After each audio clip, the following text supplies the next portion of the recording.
magulang ko. Kung anong meron, yun na lang.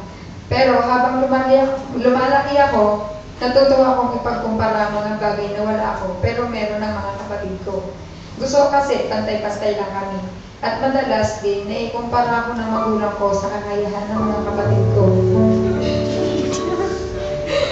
Lumaki ako ng saktong atensyon ng ginugugol ng magulang ko sa akin. Pero dahil nakikisalam ako sa iba't ibang tao, nag-influensyahan ako ng ugali ng iba. Natuto akong sumagot sa magulang ko na parang ako yung mas matanda sa kanila. Lumalaban din ako sa mga nakakatanda sa akin. At di ko na ipapakita ang tama sa nakababata sa akin. Ayoko din ng pinapangunahan ako ng iba. Madalas ito yung ikinapipikon ko. Pero may isang kaibigan na nagaya sa akin na mag-church. Nung una, pagpasok sa church, mabait, pero paglabas, balik na naman sa dati. At nung nakilala ko si Kuya Enzo at si Ate Ivy, in-invite nila ako sa church at nagpabilang ako sa cell group. Nakasalamong ako ang mga tao na nakakakilala sa Panginoon.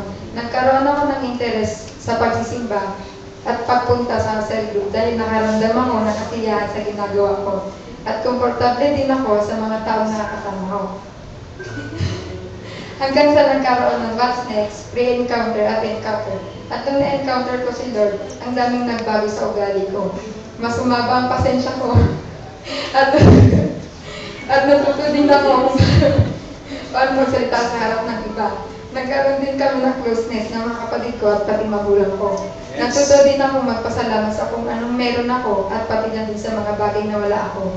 Mas nagkaroon ako ng tiwala sa sarili ko dahil iba ang kakayahan ko na meron ang iba. Ako ngayon ay nagpapatuloy sa mga nasimulan ko na. At bilang isa sa nakakilala sa Panginoon, tutulungan ko din ang iba para makakilala sa Panginoon. At hindi ako mahihiya na mag-share ng salita ng Diyos sa iba. I'm Clarissa Fortuna. I will win souls and make disciples, love God and love people, and I will be the light of the world.